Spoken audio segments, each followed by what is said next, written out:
you're here. Okay, just calm it down. For those of you who don't know us, we're Rich and Joan Heller. We are Jesse's parents. You are?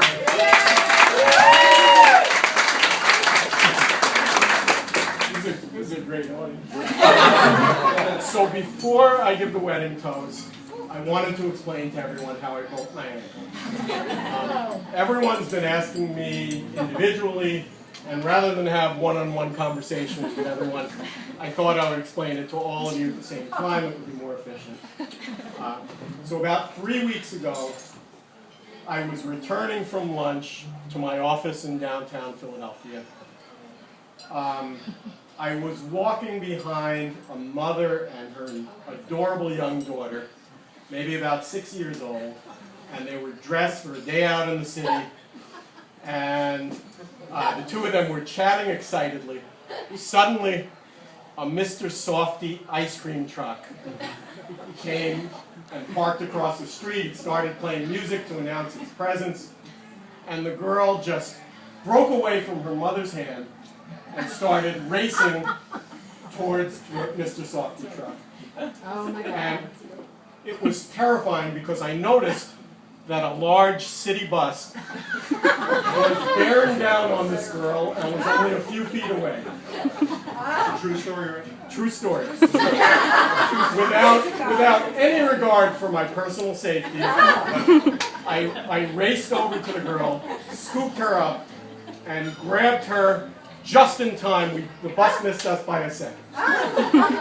So I picked up the girl, brought her over to her mother, and then she looked at me with her eyes just filled with emotion, and she said, "Mister, the ice cream truck just left. What the F is wrong with you?"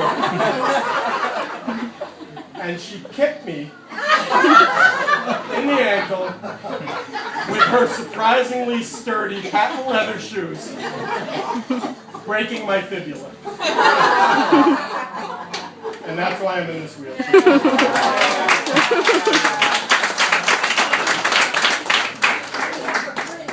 Much better than the skiing scores.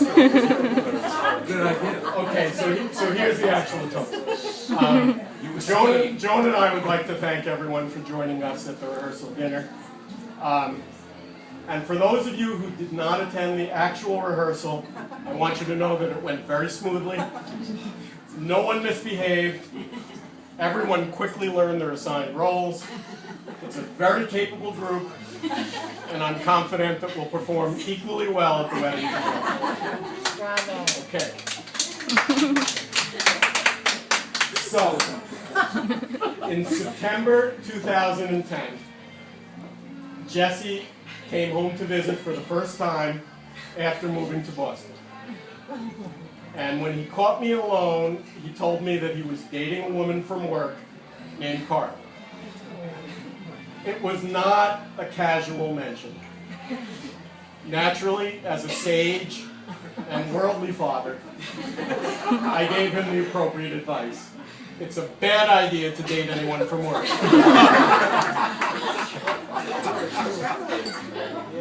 He didn't say anything in response. He just gave me a look. A serious look that I had grown to know very well over the years. And at that moment I knew that there were only two possible outcomes. Either this Carly would break his heart at some point, or he would marry her in about 5 years. And here we are. A few months after that discussion, Joan, her mother Shirley Wasser of blessed memory, and I visited Jesse in Boston, and he introduced us to Carly. After dinner, on the way back to the hotel, the three of us agreed the boy has excellent taste in liquor. And certainly upon getting to know Carly the last few years, our initial impression has only been reaffirmed and strengthened. And as we've become acquainted with Julie and Donald Inge, we realize that there's a reason that Carly is so charming, brilliant, and well-mannered. She was raised by outstanding parents.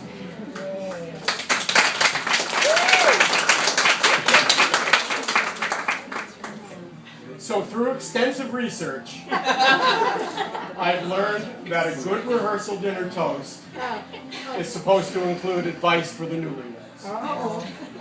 Sadly, based on my own personal experience, I can provide no advice. In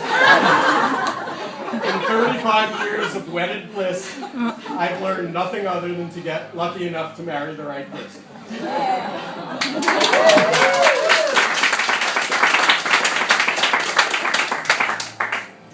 But after more research, I uncovered some good advice, and I will impart helpful suggestions to the newlyweds from 3 luminaries.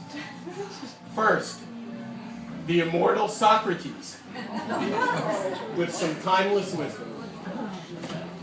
By all means marry. If you get a good wife, you'll become happy. If you get a bad one, you'll become a philosopher. Next, Ogden Nash, whose advice I personally have trouble following. To keep your marriage brimming, whenever you're wrong, admit it. Whenever you're right, shut up. I like that. And finally, of course, Groucho Marx. Marriage is a wonderful institution, but who wants to live in an institution?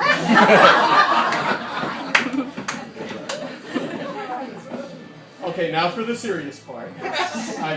I've briefly referenced my mother-in-law, but I would be remiss on such an important family occasion not to mention how much we miss having Shirley here today.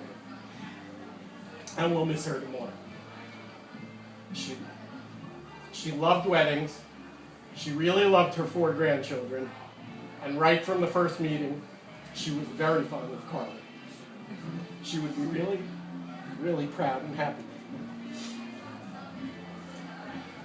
Okay, so at this time, I sit before you in my wheelchair and ask you to raise your glass, whether of wine, water, or Diet Coke.